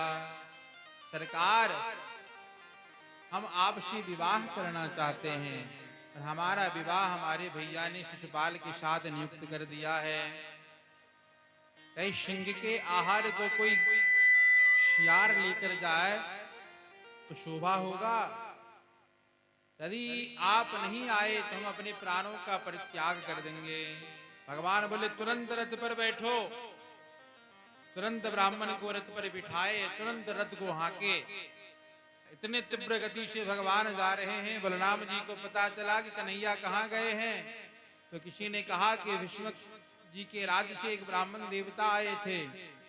जैसे पता चला भीष्मक जी के राज्य से आए थे तो इन्हीं बलराम जी को खबर है कि उनके यहाँ तो रुक्मणी जी का विवाह होने वाला है। ये कन्हैया जा रहा है तो कुछ न कुछ उधम तो अवश्य ही करेगा। कुछ न कुछ उधम तो करेगा ही करेगा। तो बलराम जी भी पीछे पीछे जाने लगे। अब रुक्मणी जी, एक नियम है कि विवाह से पहले भगवती का पूजन करने के लिए कन्या जाती है। तो रुक्मणी जी भगवती के मंदिर की ओर जा रही है। रुक्मणी जी मंदिर की ओर जा रही है तो विचार की कि आज तक हमने उनको देखा तो है नहीं, तो मैं उनको पहचानूंगी कैसे, मैं उन्हें जानूंगी कैसे। तो रुक्मणी जी वहां से निकली, रास्ते में जा रही हैं।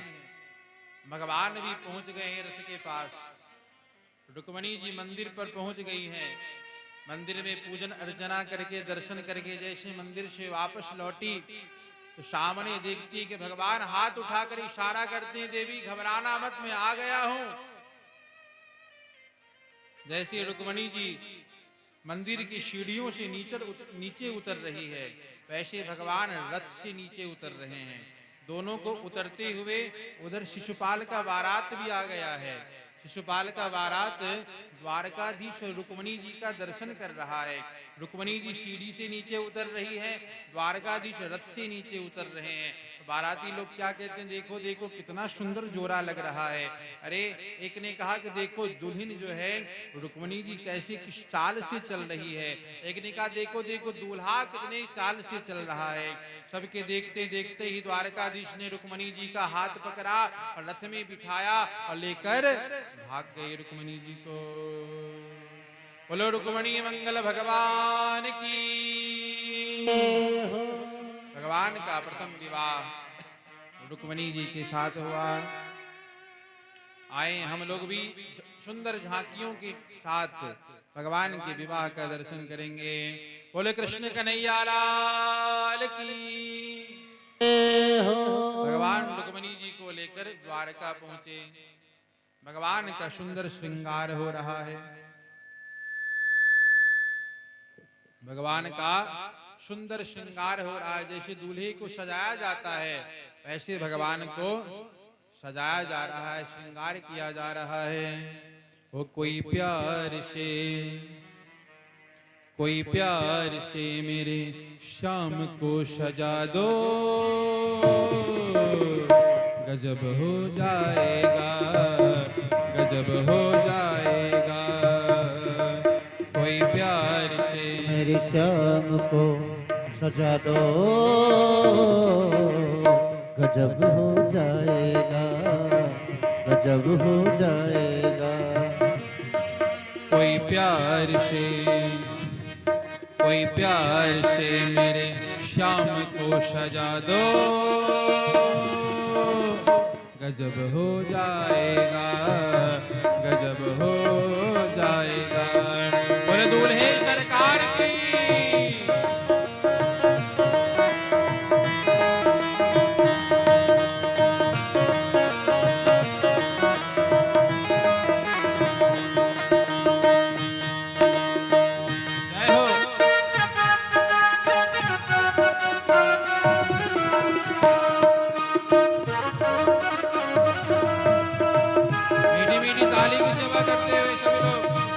हाथ उठाकर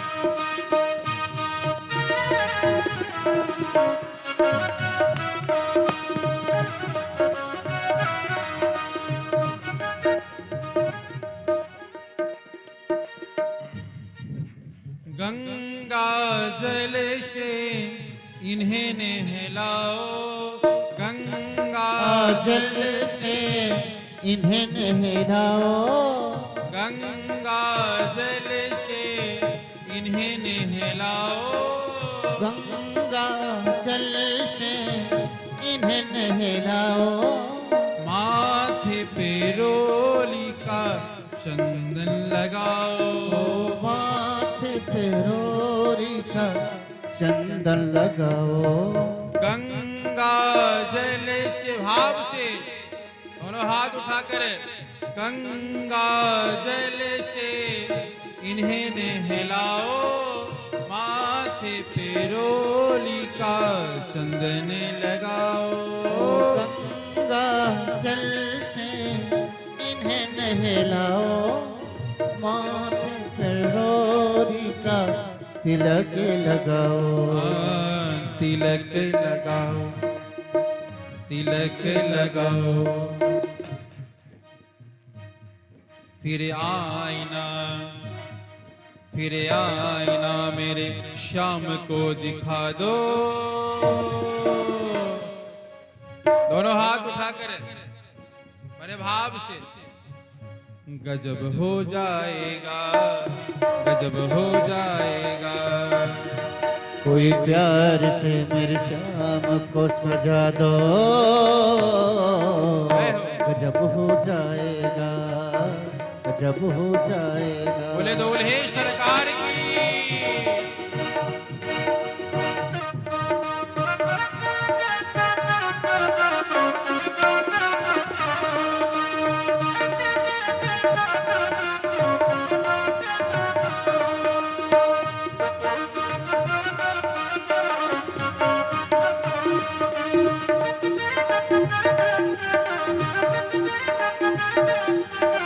ऐसे ने बड़े भाव से दोनों हाथ उठाकर दूल्हे सरकार की।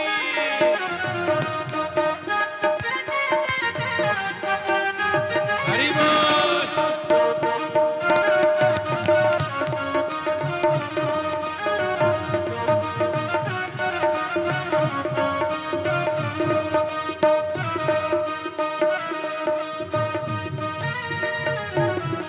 जय हो।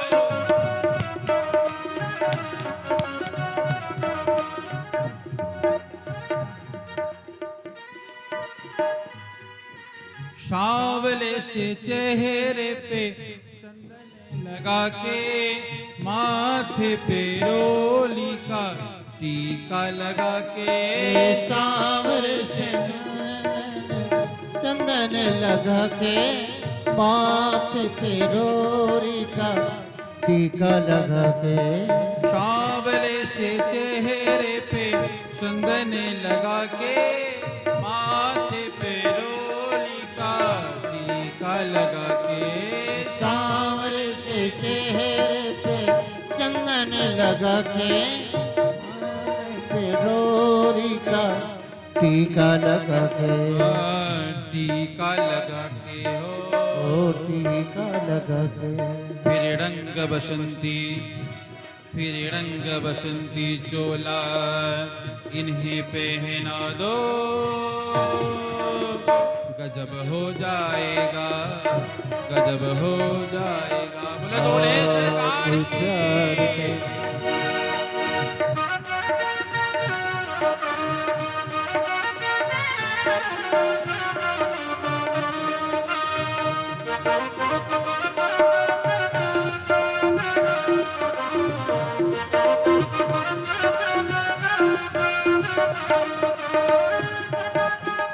बोले कृष्ण कन्हैया लाल की।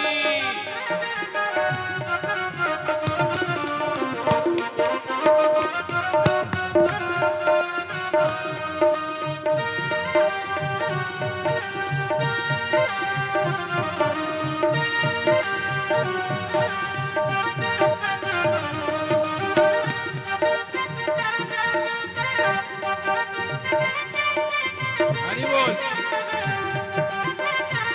काली की सेवा करते हुए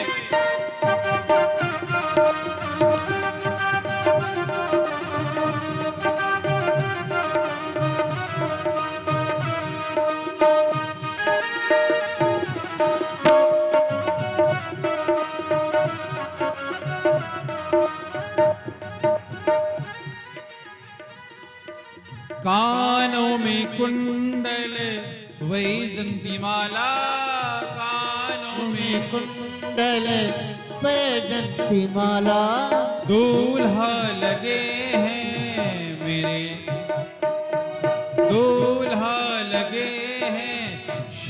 सुंदर प्यारा दूल्हा लगे हैं श्याम सुंदर प्यारा। कानों में कुंडल पुष्पों की माला कानों में कुंडल पुष्प की माला। दूल्हा लगे हैं श्याम सुंदर प्यारा दूल्हा लगे हैं श्याम सुंदर वाला।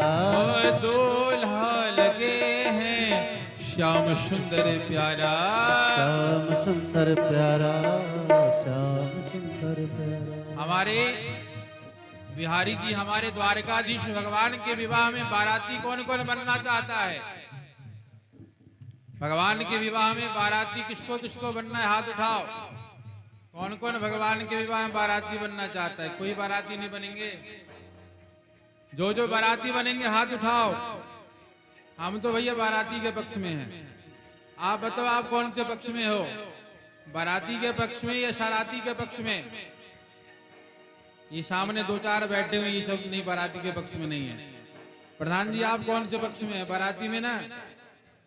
कौन कौन बाराती वाले हाथ उठा लीजिए। ये बाराती वाले हो गए। आप बताइए रुक्मणी जी के पक्ष में कौन कौन है? कन्या पक्ष से कौन कौन है?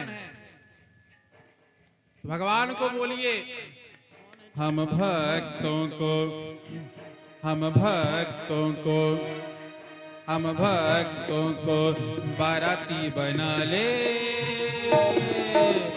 गजब हो जाएगा गजब हो जाएगा। कोई प्यार से मेरे श्याम को सजा दे, गजब हो जाएगा गजब हो जाएगा।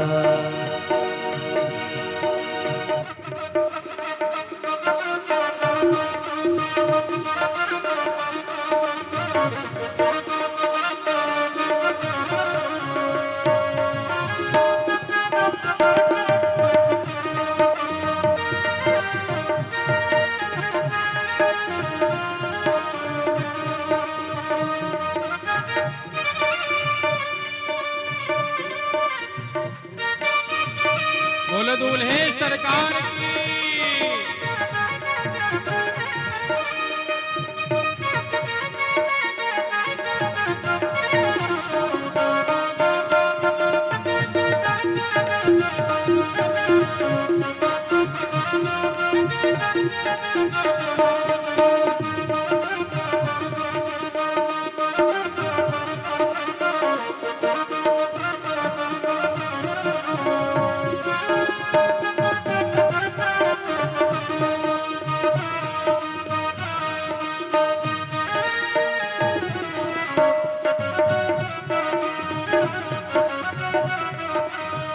बोलो दूल्हे सरकार की।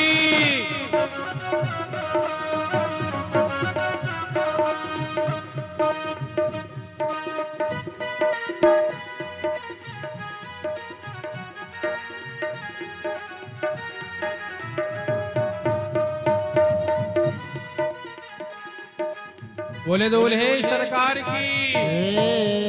जोर से बोल लीजिए, विवाह होता है आपके घर में तो ऐसी जयकारा लगाते हैं जोर से। बोले दूल्हे सरकार की,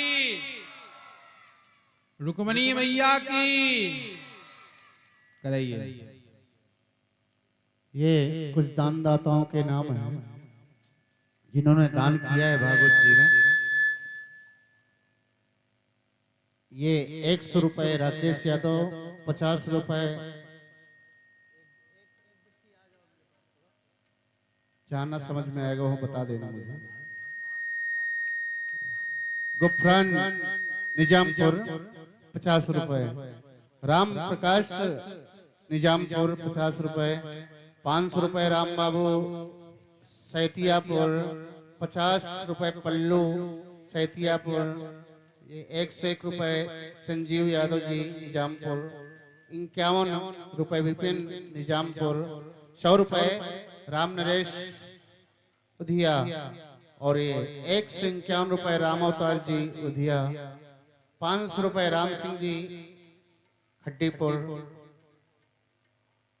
101 रुपए विनोद राठौर निजामपुर, 51 रुपए सुमित गुप्ता शैतियापुर, 51 रुपए श्याम कुशवाहा शैतियापुर, 500 रुपए नाजिम प्रधान निजामपुर, 51 रुपए छविनाथ राठौर निजामपुर, 50 है ना, 50 रुपए हैं, अरे ये 50 रुपए लिखे हैं ना, 50 रुपए सुरेश यादव निजामपुर, ये 501 रुपए लाला सक्सेना आपू माऊ।